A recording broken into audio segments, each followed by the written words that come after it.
Hi hello வணக்கம் and welcome back to our channel. இன்றைக்கு இந்த வீடியோவில் வந்து கண்டிப்பாக இம்பார்ட்டனாக வந்து ஒரு சாதாரணமாக படம் பார்க்காத மனிதர்களும் பார்க்க வேண்டிய கட்டாயமான திரைப்படம்னா ஷாஷாங்க் ரிடெம்ப்ஷன்ங்கிற படம் தான். இந்த படம் வேறு லெவலில் ஒரு படம். சும்மா அந்த கதையை பற்றி நான் ஃபுல்லாக எக்ஸ்பிளைன் பண்ண விரும்பல. காரணம் என்னென்னா, இது வந்து ஒரு பேஸ்ட் ஆன் ரியல் ஸ்டோரி. ரியலாகவே இப்படிலாம் யோசிக்கலாமா அப்படிங்கிற அளவுக்கு திரும்பி பார்க்க வைக்கிற அளவுக்கு மாபெரும் கதை தான் இந்த படம். இந்த படம் 1994 ரிலீஸ் ஆன இந்த படம் 2024 சும்மா சொல்லப்போனால் நேற்று தான் இந்த படத்தை பார்த்தேன். வேறு லெவலில் படம். சொல்லப்போனால் அந்த படத்தை பார்க்கறதுக்கு எனக்கு ரொம்ப சுத்தமாக இன்ட்ரெஸ்ட்டே இல்லை. நண்பர்களுடைய கட்டாயப்படுத்தி பாடுறா கண்டிப்பாக வேறு லெவலில் இருக்கும் படம். வந்து ஒரு நம்பிக்கையில்லாத மனிதர்களுக்கும் நம்பிக்கை ஏற்படுத்தக்கூடிய படமாக இருக்கும் அப்படிங்கிற மாதிரி சொல்ல. சரி, என்னதான் இருக்குங்கிற மாதிரி இந்த படத்தில் ஆரம்பத்தில் கொஞ்சம் போர்டாக போகிற மாதிரி ஆரம்பத்தில் ஸ்டார்டிங் சீன் இருந்தாலும் சரி, கொஞ்சம் கொஞ்சமாக கடையினுடைய நகர்த்தல் வேறு லெவலில் இருந்தது. அது மட்டும் இல்லாமல் ஃபஸ்ட்டு ஆரம்பத்தில் இந்த படத்தில் இருக்கிற ஹீரோவாக இருக்கிறவர் வந்து ஒன்றுமே இல்லாத மாதிரி இருந்தாலுமே போக போக போக அவருடைய மல்டி டேலண்டட் என்னங்கிறது தெரிய வருது. அது மட்டும் இல்லாமல் இது ஒரு சாதாரண ஒரு பேங்கராக இருந்த அவர் தன்னுடைய மனைவி கொலை வழக்கில் தண்டனை பெற்று ஜெயிலுக்கு போன அவர் வந்து அங்கே இருக்கிற போலீஸ்காருக்கு என்னென்னலாம் ஹெல்ப் பண்ணார், ப்ளஸ் அவர் எப்படி தப்பிச்சு போனதுக்கு உண்டான கொஞ்சம் கொஞ்சமாக ஒவ்வொரு நாளும் கொஞ்சம் கொஞ்சமாக ஒவ்வொரு இன்ச்சாக நகர்ந்தால் கூட நம்ம வாழ்க்கையில் ஏதோ மாபெரும் கட்டத்துக்கு போகலாம் அப்படிங்கிறதுக்கு படத்துக்கு மட்டும் இல்லாமல் வாழ்க்கைக்கும் ரொம்ப ஒரு தூண்டுதலாக இருக்கிற இந்த படம் இருக்குது. அது மட்டும் இல்லாமல் இப்படிலாம் யோசிக்கலாமா அப்படிங்கிற அளவுக்கு வேறு லெவல் இருக்குது. நம்ம இந்த காலகட்டங்களில் இருக்கிற திரைப்படங்களுக்கே அப்படிங்கிற 1994 ரிலீஸ் ஆன இந்த படம் வந்து வேறு லெவலில் எக்ஸ்ட்ராடினரி ஃபிலிம். அந்த மாதிரியான அளவுக்கு வேறு லெவலில் இன்ஸ்பயர்டு ஃபிலிமாக இருக்குது. 1994 இந்த அளவுக்கு படம் எடுத்துக்கிறாங்களா அப்படிங்கிறது வந்து உண்மையாலுமே அன்பிலீவபிள். ஸோ தயவு செஞ்சு நீங்கள் இந்த படம் உங்களுக்கு மூவி சைடில் இன்ட்ரெஸ்ட் இல்லைனாலும் தயவு செஞ்சு இந்த படத்தை பாருங்கள். கண்டிப்பாக வேறு லெவலில் பிடிக்கும். நம்பிக்கை இல்லாத மனிதர்களுக்கு கூட நம்பிக்கையை ஏற்படுத்தக்கூடிய ஒரு தூண்டுதலான படமாக இருக்குது. காரணம் என்னென்னா, வந்து பல வருஷங்கள் ஜெயிலிருந்து அந்த ஜெயிலிருந்து எப்படி தப்பிச்சு போவாருங்கிறது தான் ட்விஸ்ட்டு. நான் அந்த படத்தினுடைய ட்விஸ்ட்டை நான் உடைக்க விரும்பல. அது எப்படி போவாருங்கிறத நீங்கள் பாருங்கள்.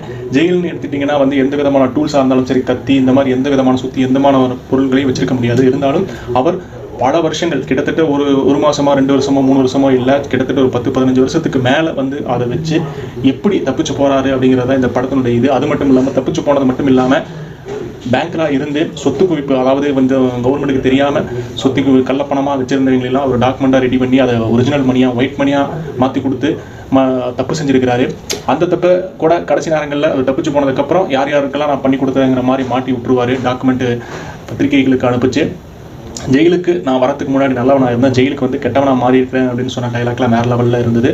அது மட்டும் இல்லாமல் அழகு ஆபத்து தான், ஆனால் அதை நம்ம ரசிக்கிறது இல்லையா அப்படிங்கிற ஆன் ஸ்பாட்டு அந்த டைலாக்லாம் வேறு லெவலில் பஞ்சு வேறு லெவலில் இருந்தது. ஸோ தயவு செஞ்சு இந்த படத்தை நான் ஹைலி ரெக்கமெண்டடு. தயவு செஞ்சு ப்ளீஸ் இந்த படத்தை கண்டிப்பாக வாட்ச் பண்ணுங்கள். இந்த படத்தை நீங்கள் ஒரு வேளை நான் சொல்லி இதை பார்த்தீங்கன்னா தயவு செஞ்சு கமெண்ட்ஸில் சொல்லுங்கள்.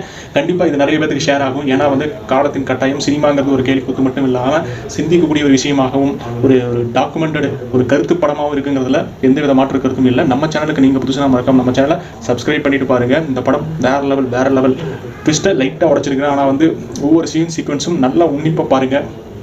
நிறைய விஷயங்கள் புரியும். திரும்ப அந்த என்ன சொல்ல வராங்க அப்சர்வ் பண்ணி பாருங்கள்.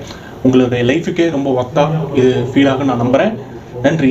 சரி, ஒரு நிமிஷம். நான் ஒன்றே சொல்ல மறந்துட்டு வந்து இந்த படத்தில் ஹீரோவாக நண்பராக நடிச்சிருப்பார். அவருடைய பேர் வந்து ரெட் அப்படிங்கிற மாதிரி இருக்கும்.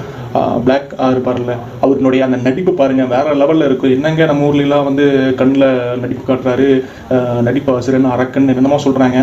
அப்பா சாமி மாண்டு போயிட்டு அந்தளவுக்கு வேறு லெவலில் அதிர்ந்து போகிற அளவுக்கு நடிப்பு இருந்தது. அவருடைய பூர்வம் உயர்த்தலாக இருந்தாலும் முக பாவனையாக இருந்தாலும் வேறு லெவலில் அல்டிமேட்டாக இருந்தது. தயவு செஞ்சு இந்த படத்தில் ஹீரோவை தாண்டி அவருக்கு நண்பராக நடித்த கடைசியாக அவர் அந்த நண்பனுடைய இடத்துக்கு அவர் ரீச் ஆகிற அவருடைய நடிப்பை மட்டும் பாருங்கள். அவ்வளோ கேஷுவலாக நேச்சராக இருந்தது. உண்மையாலுமே வேறு லெவலில் நம்ம ஊரில் என்னென்னமோ நடிப்பை பற்றி பயங்கரமாக சொல்கிறான். அவங்க அந்த காலத்துலேயே வேறு லெவலில் பிரம்மாண்டமாக அது நேச்சராக இருக்குங்க. ஓவர் ஆக்டிங் இல்லாமல் ஒரு நேச்சராக இயல்பான மனிதர்கள் எப்படி நடிப்பாங்களோ எப்படி இருப்பாங்களோ அதே மாதிரியான அளவுக்கு இருந்தது. வேறு லெவலில் தயவு செஞ்சு அவனுடைய நடிப்பு உங்களுக்கு பிடிச்சதுன்னா, என்ன மாதிரி உங்களுக்கும் பிடிச்சதுன்னா மறக்காமல் அவனுடைய பேரை சொல்லி கமெண்ட் பண்ணுங்கள்.